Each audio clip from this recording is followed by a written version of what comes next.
ডিম ভরা ইলিশ মাছ নিয়ে আসছে। এই মাছের টেস্ট হয় हम नहीं जानता है।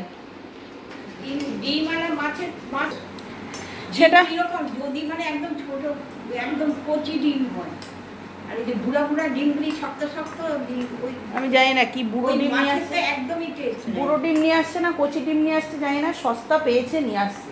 সস্তা পাইছে। আচ্ছা সস্তার তীর অবস্থা দেখিস কিন্তু আবার আমি কি জানি। Good morning, welcome back to my channel. তো সানডে ব্লগ অলিরানি আগের থেকে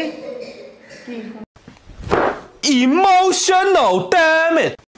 hello everyone, good morning, welcome back to my channel. তো সানডে ব্লগ শুরু করলাম। কালকে রাত্রেবেলার যে ওষুধটা দিয়েছি তারপরের থেকে অলিরানি এখন অনেকটাই সুস্থ, কিন্তু উইকনেসটা আছে। এই জ্বরের উইকনেস একদিনে বেরোবে না। তো সবাইকে মোটামুটি ব্রেকফাস্ট দেওয়া হয়ে গেছে। আর মিস্টার দাস আজকে ইলিশ মাছ নিয়ে এসছে বাজার থেকে। ইলিশ মাছটা কীরকম হবে আমার তো সত্যি দোনো লাগছে। আমি ধুলাম, ধুয়ে পরিষ্কার করলাম। এখন আলু বেগুন দিয়ে পাতলা ঝোলই হবে। মা বললো পাতলা পাতলা ঝোলই খাবে, নইলে ভাপা করার ইচ্ছে ছিল। এই যে এটা হচ্ছে ডিম ভরা ইলিশ মাছ, মানে পেটি গাদা, ওইখানে হচ্ছে পেটি গাদা লেজা মুড়ো সব ওই বাটিটার মধ্যে রেখেছি। আর এইটা আজকে করতে হবে। ডিম এই যে দেখুন ডিমগুলো না ছেড়ে ছেড়ে বেরিয়ে আসছে, মানে এটা কতটা ভালো হবে জানি। একটা সময় ছিল যেই সময়টায় আমি বড়া জাতীয় জিনিসগুলো খেতে ভালোবাসতাম কিন্তু বানাতে পারতাম না। ওই বলে না এক্সপিরিয়েন্স, রান্না করতে করতে অনেক কিছু শেখা যায় জানেন তো। আমি আগে না বড়া বানাতাম ঠিকই, তবে আমার বড়াগুলো না মানুষের মাথায় ছুঁড়ে মারলে মাথা ফেটে যাবে এই রকম শক্ত হতো। তো এখন করতে করতে সেটা আমি অনেকটাই উন্নতিতে পরিণত হয়েছে। আগে বেশ ফুলতো না, কিন্তু এখন বেশ ফোলে, রস ঢোকে, কারণ আমি আগে ফেটাতাম কম। আর এখন না ঘড়ি ধরে ফেটাই, পুরো 1 থেকে 1.5 মিনিট মতন ফেটাই, ফেটিয়ে তারপরে বড়াগুলো ভাজি। যদিও আজকে বেসনের বড়া হবে না, আজকে ওই মাছের তেল ছিল কাতলা মাছের, ওই কাতলা মাছের তেলটা দিয়েই বড়া করব, কিন্তু তাও একটুখানি ভালো করে ফেটালে পরে যে কোনো জিনিসই না খেতে কিন্তু বেশ ভালো লাগে। ওই কেক বানাতে যবে থেকে শিখেছি তবে থেকে এর আন্দাজগুলো, মানে এই বড়া জাতীয় যে সমস্ত জিনিসগুলো হয় আর কি, সেইগুলোর আন্দাজ আমি পেয়েছি আর কি। কেকের কথা বলতে মনে পড়ে গেল, অনেক দিন হয়ে গেল কেক বানাই না। একবার কেকটা বানাতে হবে। কেকের যাবতীয় সরঞ্জাম আমার ঘরেই থাকে, কিন্তু ওই ল্যাথার্জির চক্করে বানানোই হয় না। একদিন বানাবো, পুরো প্রথম থেকে একদম লাস্ট অব দি প্রসেস আপনাদের সাথে শেয়ারও করব। তো আজকে হবে হচ্ছে ইলিশ মাছ। আর আজকের ইলিশ মাছটা না একদম আমার মামি শাশুড়ি যেরকম করে করে আর কি, সেইভাবেই করব। আমার মামি শাশুড়ি না খুব ভালো রান্না পারে জানেন তো।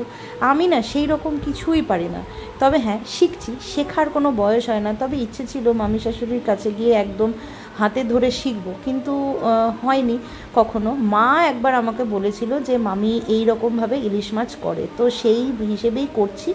যদি ভালো হয় তাহলে মামি শাশুড়িকে ফোন করে জানাবো যে মামি তোমার মতন আমি রান্না মোটামুটি পারছি। তো বেগুনগুলোর চোকলাগুলোকে ছাড়িয়ে ভালো করে নুন মাখিয়ে জলটাকে চিপে বের করে বেগুনগুলোকে প্রথমে ভেজে নিলাম। অল্প তেলে ভেজেছি, ওই জন্য একটু কালো কালো হয়েছে ঠিকই, তবে আমি তেলটাকে একটুখানি কম ইউজ করি বলে ওই জন্য আমি বেগুনগুলোকে একটু হালকা কালছেটে ধরে গেছে। যদি আপনারা তেল বেশি দিতে চান অবশ্যই দিতে পারেন, তাহলে বেগুনগুলো আরেকটু ভালো দেখতে হবে এই আর কি। তো কড়াইতে দিয়ে দিলাম আর একটুখানি সর্ষের তেল, এরপরে আর কিছু না, কালো জিরে আর কাঁচা লঙ্কা, এই দুটো ফোড়ন দেব।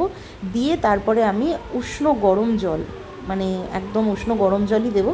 ঠান্ডা জল দিলে পরে টেস্টটা অন্যরকম হবে। উষ্ণ গরম জল দিয়ে ভালো করে ফোটার অপেক্ষা করতে হবে। যখন টকবক করে ফুটবে জলটা, সেই সময়ে আমি কাঁচা মাছগুলোকে দিয়ে দেবো। আমাদের বাড়িতে সবাই মোটামুটি কাঁচা মাছ খায়, কিন্তু আমার বাপের বাড়িতে আমার বাবা মাঝে মাঝে কাঁচা মাছ দিয়েও খায়, আবার মাঝে মাঝে ভাজা মাছ দিয়েও খেতে পছন্দ করে।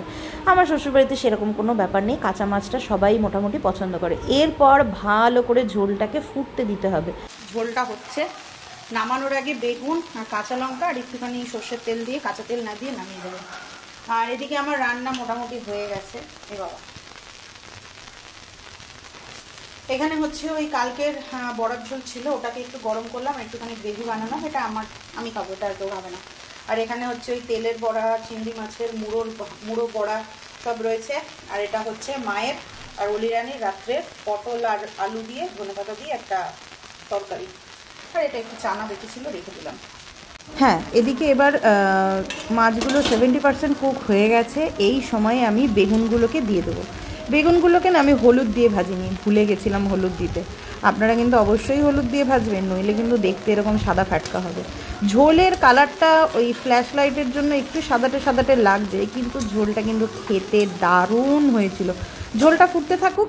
এর আগের কোনো একটা ব্লগে আমি বলেছিলাম যে অলি রানীকে আমি ভালো ভালো কিছু জিনিস শেখাচ্ছি, ঠিক তার মধ্যে ডেলি পুজোর ঘরে ঢোকা, ঠাকুরকে প্রণাম করা, ঠাকুরকে ধূপ দেখানো, এই জিনিসটা না আমি অলি রানীকে শেখাচ্ছি। কারণ আমার যখন একটু প্রবলেম হয় তো সেই সময়টায় অলি রানী দেয় ঠিকই, কিন্তু ও না একটুখানি বিরক্তও হয়ে যায় তখন। মানে স্কুল থেকে এসে করা, তারপরে সকালবেলা ঘুম থেকে উঠে গোপুবাবুকে তোলা, এই সমস্ত কাজগুলো টোটালটাই ওকে করতে হয়। হ্যাঁ, যখন মিস্টার দাস ফাঁকা থাকে তখন মিস্টার দাস করে ঠিকই, কিন্তু এই বিরক্তিটা আমি যাতে ওর আর যাতে না হয় ওই জন্য ডেইলি ওকে আমি ঠাকুর ঘরে ঢোকাই। এটা ওকে বোঝাই যে গোপু আমাদের হচ্ছে একটা পার্ট অফ আমাদের জীবনে, কিন্তু একটা পাতাও নড়ে না, তো সেটাই ওকে শেখাই আর কি। তো ওই জন্য ওদিকে অলি রানীর পুজো দিতে দিতে আমার এদিকে মাছের ঝোল পুরো রেডি। একদম দেখে কিন্তু মনেই হচ্ছে না যে এটা মানে কীরকম খেতে হবে, কিন্তু সত্যি বিশ্বাস করুন মাছটা দারুণ ছিল। বলে না দেখানদারি অনেক সময় ধোকা খাইয়ে দেয়, জিনিসটা ভালো হয়। এই আজকের মাছটা কিন্তু ঠিক তাই হয়েছে। আমরা প্রথমে আমি তো প্রথমে ভেবেইছিলাম যে এই মাছটা হয়তো খুবই খারাপ হবে, খাওয়া যাবেই না, কিন্তু সত্যি কথা মাছটা দারুণ টেস্ট ছিল। আর ঝোলটা কিন্তু সেই ছিল, সেই। নামানোর আগে আমি কাঁচা তেল দিয়ে দিলাম, দিয়ে আমি এটাকে আমি থালা ঢাকা দিয়ে দেবো, একদম খুলবো হচ্ছে যখন খাবো তখন। সত্যি মামি শাশুড়ির এই রেসিপিটা কিন্তু জাস্ট অসাধারণ, আরেকদিন বানাবো। ওকে, তো আমার রান্না বান্না তো হয়ে গেছে, গ্যাস ট্যাস পরিষ্কার করা, দুধ গরম করা, সব কিছু কমপ্লিট। আমি যাব হচ্ছে একটু ফ্রেশ হতে। তো তার আগে আমি একটুখানি মাকে একটা চিংড়ি মাছের মাথার বড়া, মা খেতেই চায় না, বলে কি শক্ত ভালো লাগে না, তো ওটাই আমি মাকে একবার টেস্ট করাই, দেখুন কীরকম বলে। খাও না।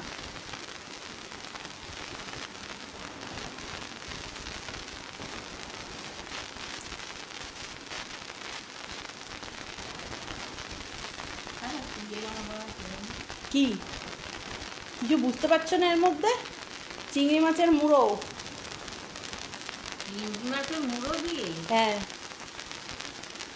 চিংড়ি মাছের মুড়োগুলোকে ওই হামাল দুস্তার মধ্যে থেতো করে নিয়েছি, নাহলে তো নরম হবে না। তো তোমার দাঁত নেই, খাওয়া কি দিয়ে? ওইটা দিয়ে তার বেসন দিয়ে, একটুখানি বেসন ছিল, ওটা দিয়ে চটকিয়ে বড়া করে দেবেন। ওই জন্য বুঝতে পারছিলাম না। ঠিক আছে, তুই খাবি? তাহলে একটা খা। এককালে যিনি আমাকে রান্না শিখিয়েছিলেন উনি এখন নিজেই বুঝতে পারে না যে কিসের ভেতরে কী দিয়ে কী খাওয়া দাওয়া হচ্ছে আর কি। এটা হয়, বয়স হয়ে গেলে পরে মানুষের মধ্যে এটা হয়। ঠিক আছে, চলবে। হ্যাঁ, কী বলছো গো? ইলিশ মাছটা কেমন খাচ্ছ? ভালো খাও। সত্যি ইলিশ মাছটা ভালো, যেরকম দেখে আমি যা ভাবছিলাম সেরকম না। যে চেপে কেটেছে ডিমগুলো বেড ফেটে বেরিয়ে গেছে। অলি রানী, আপনার তো আর ভাত উঠছে না, বুঝতে পারছি। মাছটা খেয়ে নে, মাছটা খেয়ে নে। এই যে ইলিশ মাছটা ভালোই ছিল, আমার পাতের পুরোটাই শেষ হয়ে গেছে, ডিমটা পড়ে আছে। মিস্টার দাস চলে গেছে ডিউটিতে, আর আমি দুপুরে যাতে ঘুম না আসে সেই জন্য এখন মেহেন্দি পড়তে বসলাম। দুপুরে ঘুমোলে কি হয় বলুন তো, রাতের দিকে না ঘুমই পায় না। আর আগেই বলে দিই আমি কিন্তু মেহেন্দি একদম পড়তে পারি না। Good evening everyone. বৃষ্টি অ্যাজ ইউজুয়াল আবার সন্ধ্যে 6:30 থেকে নেমে গেছে। চাটা খাওয়া হয়ে গেছে। আজকে অলি রানীর একটা স্কুলের প্রজেক্ট বানাতে হবে, তো সেটারই জোগাড়জান্তি করবো। এখন কেনা টেনা হয়ে গেছিলো, ওটা বানানো হয়নি। আর বাইরে দেখুন কীরকম বৃষ্টিটা হচ্ছে, আর মেঘও ডাকছে। আমি এখন জানলা খুলে বসবো সেইটাও আমি সাহস পাচ্ছি না, যে কারণ প্রচণ্ড জোরে জোরে বাজ পড়ছে। কালকে রাতের বেলা তো হয়েছিল। সামনেই হচ্ছে ইন্ডিপেন্ডেন্স ডে, আর ওই জন্য গত বছরও একটা হোপ ওদের বানিয়ে দিতে হয়েছিল, এই বছরও তাই একই বানাতে হচ্ছে। আর আমি না এই সমস্ত ক্রাফটের কাজগুলো না এমনি একা একা ভালো লাগে না করতে, বোর লাগে। তো ওই জন্য ইউটিউবে ইন্দুবালা ভাতের হোটেল সিরিজটা আমি চালালাম।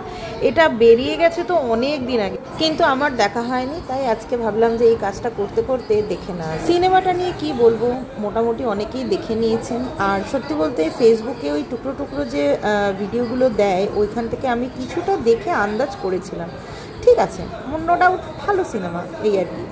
কালকে অলিরানির স্কুল, কালকে হচ্ছে মনডে। আমি জানি না অলিরানিকে পাঠাতে পারবো কি না, কারণ ওর উইকনেসটা এতটাই, ও বসে বসে মানে কন্টিনিউয়াসলি 2-3 ঘন্টা একভাবে বসে থাকতে পারছে না, একভাবে বইয়ের দিকে তাকিয়ে থাকতেও পারছে না। তো আজকে 1 ঘন্টা মতন ওকে আমি বিকেলবেলাতে বসিয়েছিলাম, কিন্তু কী বলুন তো, ও একভাবে কিছুতেই পারছে না। ওটা নিয়ে একটু টেনশনে আছি যে কালকে স্কুলে পাঠাতে পারবো কি না, আর এই উইকনেসটা যে কবে কাটবে। এখনকার যে ভাইরাল ফিভারগুলো হচ্ছে না, এইগুলো কিন্তু এই রকমই, মানে শরীর এতটা পরিমাণে উইক করে দিচ্ছে, সে বাচ্চা বুড়ো বয়স্ক যাদেরই হোক না কেন, মানে খুব বাজে হচ্ছে। হাই প্রোটিন জাতীয় খাবার আমি ওকে খাওয়াচ্ছি, দেখা যাক কালকের দিনটা মনে হচ্ছে হবে না, নেক্সট পরশু দিন থেকে পাঠাবো। ফাইনালি আমার ক্রাফটের কাজ হলো, এই যে জিনিসটা এরকম হয়েছে, এরকমই হবে। এটা অনেক কষ্টেই সেট হলো। এইসব করতে করতে রাত অনেকটাই হয়ে গেছিলো। অলিরানির খাওয়া হয়ে গেছিলো, মায়ের খাওয়া হয়ে গেছিলো, মিস্টার দাসের আস্তে আস্তে তো 11:30। আমার না আজকে রুটি টুটি খেতে ইচ্ছে করছিল না, একটু স্যুপ বানাতে ইচ্ছে করছিল। আর বৃষ্টিটা না একভাবে হতেই আছে, ঠান্ডা ঠান্ডা ওয়েদার দেখে নিজের জন্য একটুখানি স্যুপই বানিয়ে নিলাম। স্যুপের রেসিপি এর আগে অনেকবার দিয়েছি, ওই জন্য আজকে আর শেয়ার করলাম না। আজকের জন্য এই অবধিই রাখছি, কালকের ব্লগে দেখা হবে। Tata, good night.